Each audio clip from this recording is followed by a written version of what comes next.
Bago sabihin ng paalala o sa bawat isa, ay nais kong pakinggan po natin ang pagbati ng ating pastor.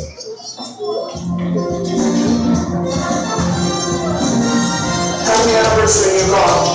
This is Pastor Mark sending you greetings from all the way in Mississauga, Ontario, Canada.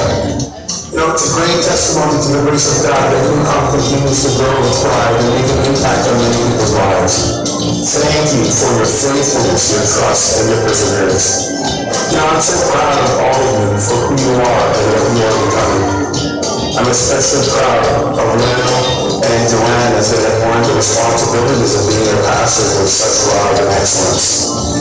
With that, I leave you with these thoughts. Stay passionate for Jesus, keep loving one another, and be there for each other in good times and in bad, and share all the goodness that you receive from the Lord to others and make disciples. I love you all. Once again, happy anniversary. This is Pastor Martin signing off.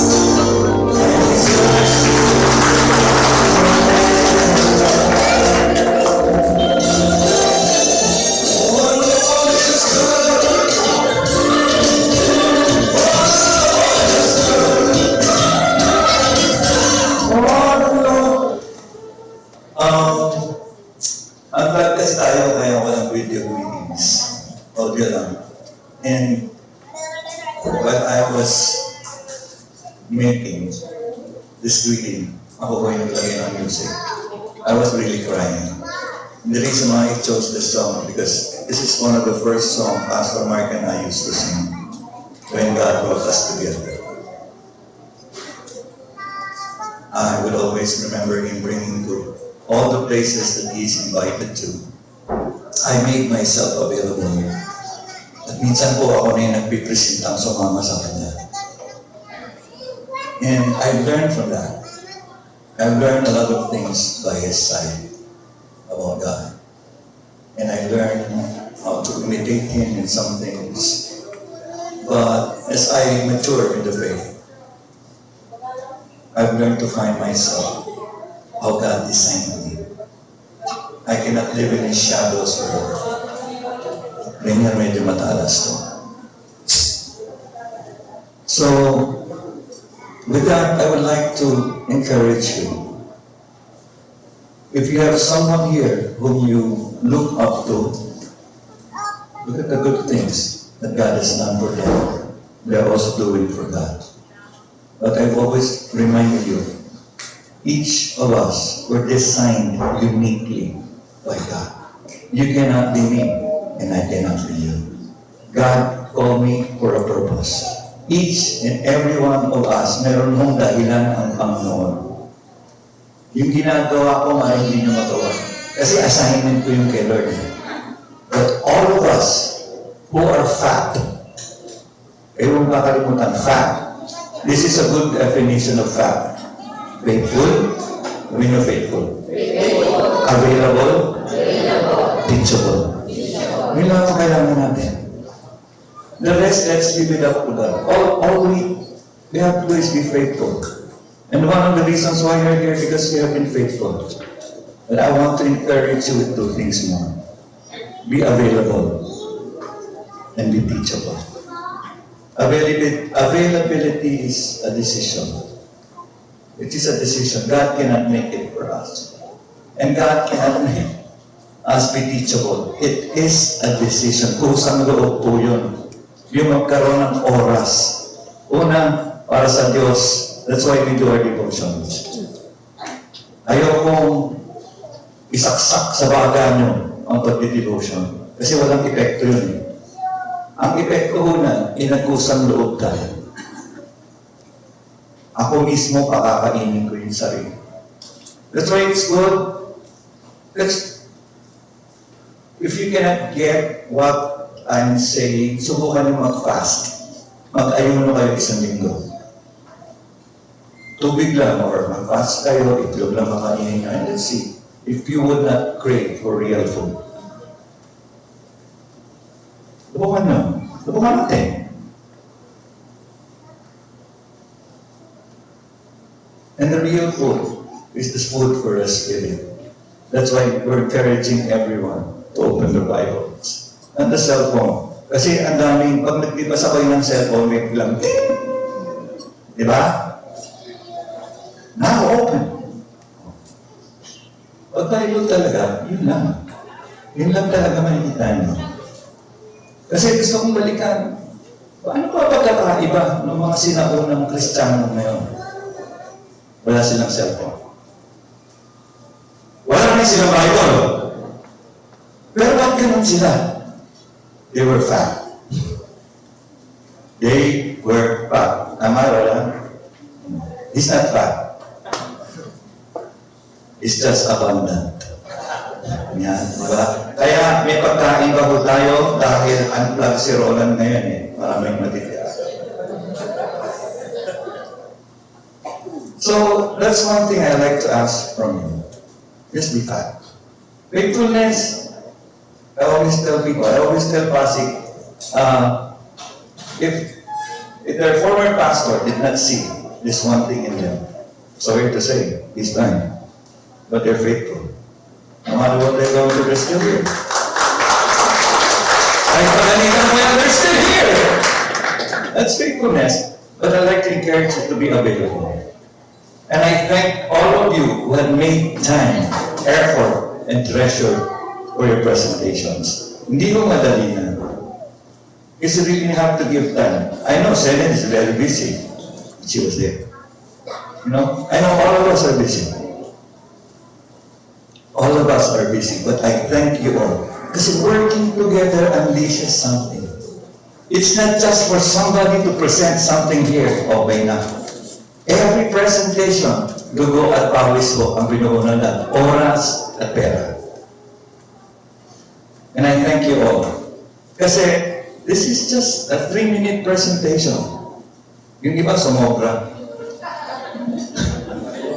But that's fine. Iskambay. That's fine. That's fine. They enjoyed it. Di ba?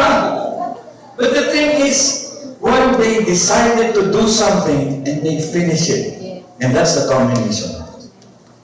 If you decide to do something, even in those little things, you can do it in the life group. You start something, you start together. Have fun in the life group. But don't forget God. Natural na sa Pilipino ang mabarkada. Tama? Natural na eh. No? Mag-aalis lang po tayo pagkatapos mag-reconnect. That's all we have to do. When we get together, ay sobra na tayo sa kwentuhan. Usapan naman natin si Jesus. Ay sobra na tayo sa soft drinks. Diba? Santabi muna natin itong bote ng tanduay. You know, when I saw the theme, Unplug, Reconnect, meron pumasok sa isip ko. Tinanong ko, kasi hindi ako sure eh. Siguro masasagot na to, lalo na yung mga builders. Ang appliances pa, pag sinaksak nyo at di na tinanggal, kumukonsumo pa rin ba sa ng electrician nga pala yun. Kailangan ng electrician siya. Kung gusto nyo, pagbukas nyo ng ilaw, may mga shower.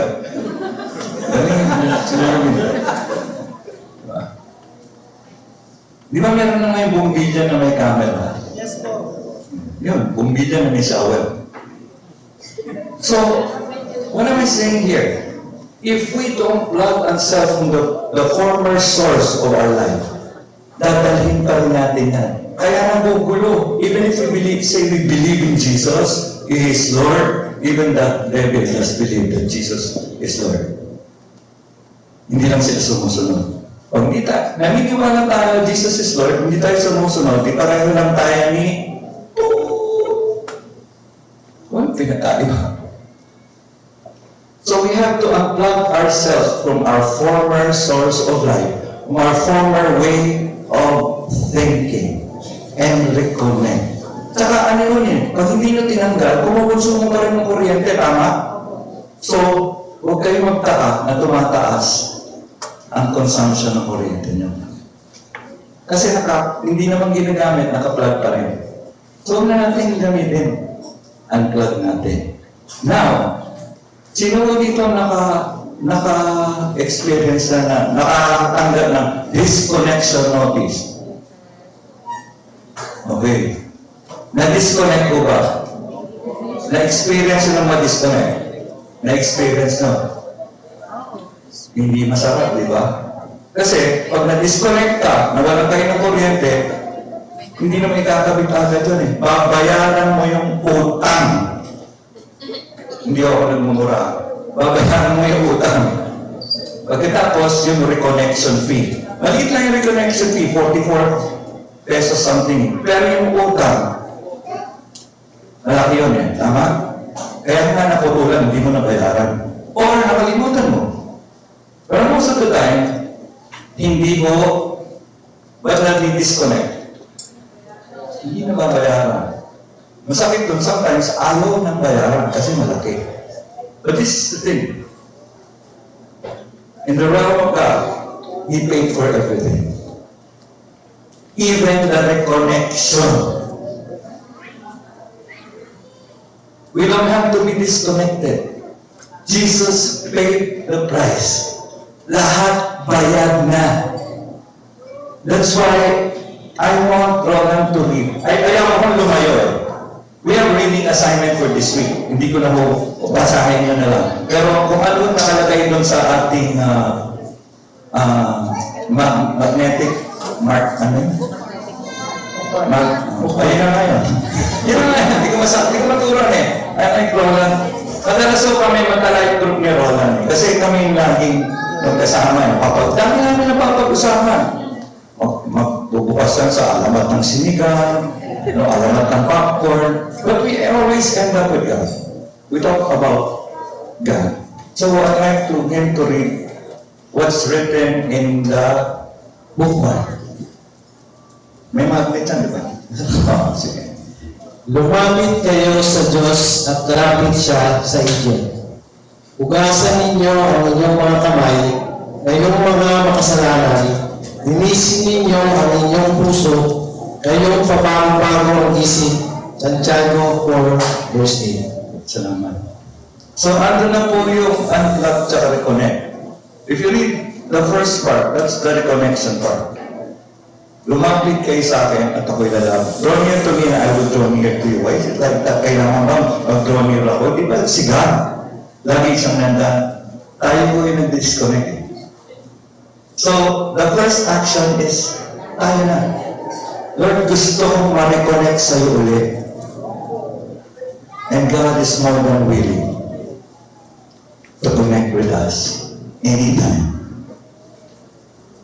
Kaya lang, in that, we have to unplug ourselves from, ano yung susunod na verse? Pure... Yeah. Keepers. Linisin ninyo ang inyong puso. Okay, linisin natin ang ating puso dahil ito ang imbakan ng lahat ng desires. Remember, we tackled it, the 7 deadly desires or the 7 deadly sins. Ito ang imbakan to. So minsan, hindi natin napapansin, no? Madalas so yan, out of the abundance of the heart, the mouth speaks. Kung ano naman ang ating puso, lalabas yan sa bibig. So kung kasalanan and sin leads to death. Always. Sin leads to death. Hindi lang natin napapansin, pinababayaan lang natin. Pero hindi natin alam, dahan-dahan namamatay. Nakikitlan tayo ng hininga. Ano yung sunod? Hugasan ninyo ang inyong mga kamay. Lord, hinihiling natin, Lord, bless the works of my hands. Ano yung ginagawa ng kamay natin? That means our work, our job. What is our first job? What is our first work? To serve God. Alam ko lahat tayo busy. Busy tayo sa ating mga trabaho. But we cannot be busier like that. We have to put God in everything. I don't want to say put God first because God should not be included in our list because that is our list. God is our all in all. If God is in your job, then you will prioritize God more than your job.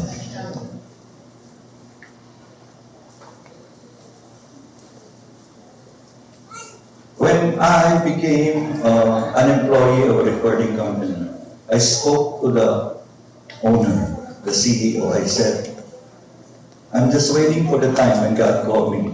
But if you want me in, I thank God for this. I need a job. But I told him honestly, if God calls me tomorrow, and you take me, you employ me now, I will leave tomorrow. I'm just waiting for God to call me into full-time ministry. He still got me. I was there for 3.5 years. That's why Reggie became my most trusted staff. Up to now. Up to now. Hindi ako umalis ng recording company na wala akong tinamay. And you have a job. Who has a job?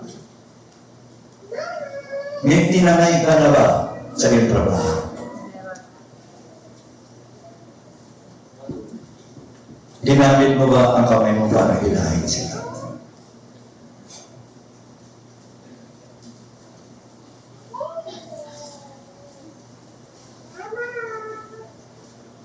Let's do this together. Let's do this together. I know it's not easy. Kakapalan ka ng mukha eh.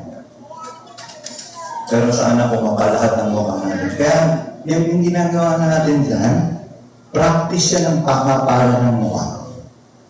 Sino yung sumigaw kanina nung may nagpe-perform? Tapos ang kamay. Oh. Ako rin eh. Sumisigaw ako. Dapat ganyan kakapalan mukha natin. Wow! Kung si Jesus yung nagtatanghal doon, di ka ba sisigaw? Kung sa sarili nating pamilya, hindi natin maabot at maipahayag si Jesus, paano pa kaya sa labas? That's why God gave us a family to practice. To practice sharing, to practice discipling. That's the reason we're family. Hindi lang para i-enjoy. Parents, the way we disciple our kids, the same way we're going to disciple others. If my children are with me, this is the way I would disciple them. But I don't have my biological children with me. I have you. That's why when I talk to you and I speak to you, it's from my heart. Minsan nakakasakit, but it's from my heart. And everything I say is for your own good, not mine. Not mine. And I will always tell you the truth. Pag sinabi ko, pakicheck mo nga yung deodorant mo. Kasi, nangangamoy. Sino magsasabi? Sino malakas ang loob magsasabi sa inyo niya? Anong deodorant ba ginagamit mo? 7 dwarfs ko. Pakicheck mo, baka patay na yung isa. Hindi, totoo lang.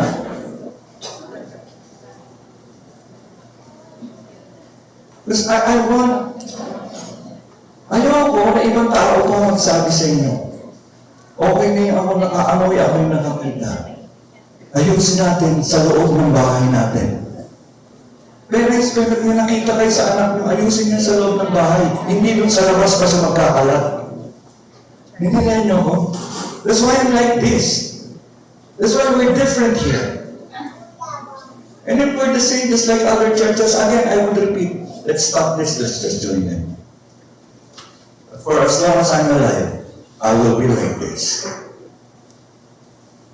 This is called stubborn love.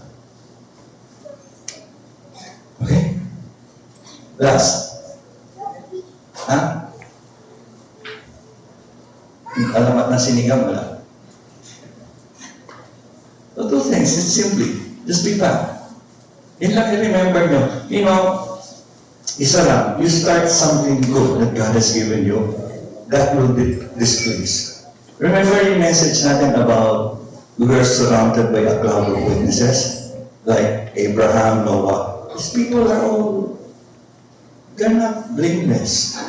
They're liars, deceivers.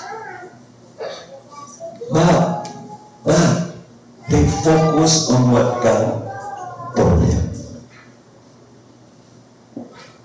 Naging mas mahalaga yung instruction ni Lord, yung wisdom ni Lord, kesa doon sa pagkatao nila. So if we want us to be helped na ma-display siya mga ganyan, let's answer the call of God. Tama na po yung natatakot ka, mahirap. Mahirap given na yun eh. Nakakatakot given na rin yun. That's why Jesus said to Joshua, God said to Joshua, be strong and courageous. God will never leave us nor forsake us. Hindi pa ba sapat yung dalawang ngayon?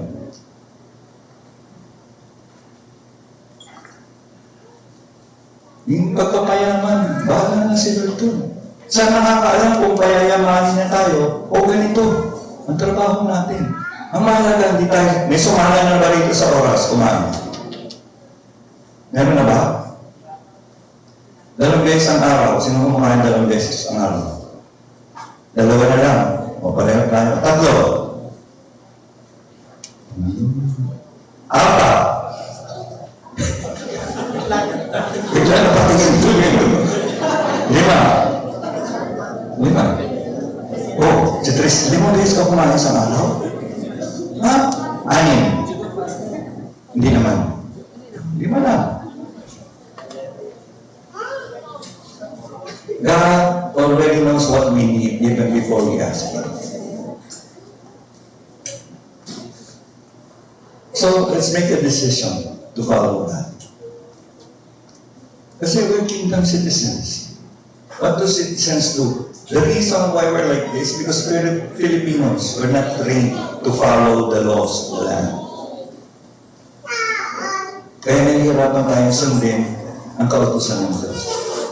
But if we go back, unplug ourselves from our own ways and reconnect to God, Lord, babalik na ako sa iyo. And you start by opening that book online. I started that way. I was lost. And I started with John, the book of John. Doon nakilala ko that Jesus is Lord. Because the book of John always talks about Jesus as Lord. Now I don't know what God will bring you. Kahit yung pagbabasa, I cannot tell you. You have your own journey that only God can address. Mamaya, dali kayo sa numbers. But ask the Lord. That's the first thing eh. Magpakumbaba tayo sa Panginoon. Draw near to Him. Lord, babalik na ako sa iyo. I-unplug ko na yung sarili ko sa mundo. And all the messages of the presentations were like that. But I have a warning for all. If you think what you're doing is good, better humble yourselves before God. Kasi yung mabubuti nating gawa, parang maruming basahan sa Panginoon. Why? If we're doing good and God is not there, that's nothing. See to it that the light we have is not darkness. That's in Luke 11. Sikapin po natin alamin na yung alam nating liwanag ay hindi kadiliman. Kung magkaganon, yung sinasabi natin, alam natin, yung wisdom natin, maglalayo lang sa atin kay Lord yun. But true wisdom comes from above. And God is faithful to give it to all of us who ask for it. So, I expect this year to be different. Tama na po yung pagiging pagsasarili. Alam nyo, this is good in presentation. You get out of yourself. Tama na po yung hindi mo papaalam kung ano yung pinagdaraanan mo. Tama na po yung nagsasarili ka sa iyong journey with God. We're supposed to be in the life together. One time I visited Nucomm FB page. I was so blessed. Nakalagay ito. Life group gives life. life group gives life. And the only way for that to happen is for Jesus to be in each and every one of us. Life group will only be just a title, life group, but without Jesus, it is nothing. It is Jesus who gave each and every one of us life, and that life is light. You can find that in your reading. John 1, verses 1 to 9, I think. He gave us life, and that life is life. If we don't have that life, we're traveling in darkness. So the light we have is not the life of Jesus, but darkness. So madilim pa rin, ligaw pa rin tayo. Gagawin pa rin natin yung gusto natin. Because that's darkness. Naintindihan niyo ko? One thing we have to unplug is tigilan na po natin yung pagiging mamarunong.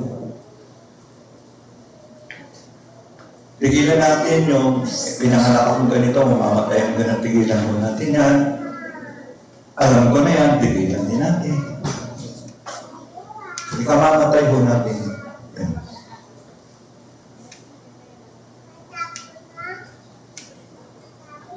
The reason why God puts somebody over another is to test their submission and humility. Living ko. The reason why God puts somebody over, it doesn't matter if it's a pastor or an employer, God puts somebody over another kasi doon mo natatest yung submission natin. Doon natatest yung humility natin. Kahit minsan, yung ating employer ay hindi Christian. How do we treat them? For as long as it is not sin, we have to go under their authority. Hindi ko pagiging Christian ang magsasolve ng problema ng Pilipinas. Ang magsasolve ng problema ng Pilipinas ay kung maitaas si Jesus bilang Panginoon at tagapagligtas.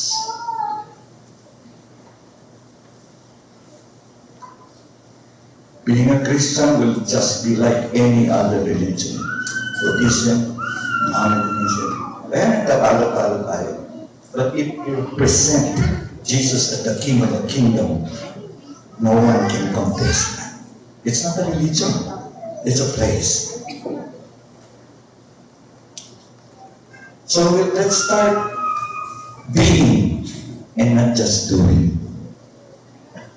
Let our being define what we do, and not what we do define our being. Gets no? Kailangan yung ginagawa natin nakabatay kung sino tayo sa Panginoon.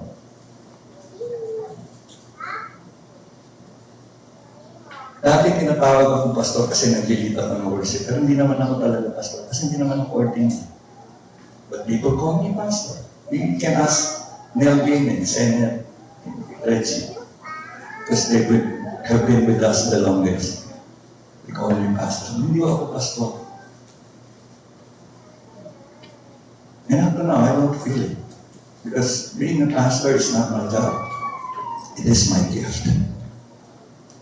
And I'm sharing that gift to you.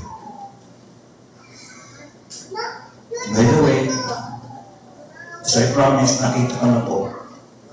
Nakita ko na yung aking manual ng spiritual gift. If anyone is interested, I can share it with you and you can answer. So you can have at least an idea of who you are in Christ. So ito lang po ang challenge ko sa lahat, including me and my family.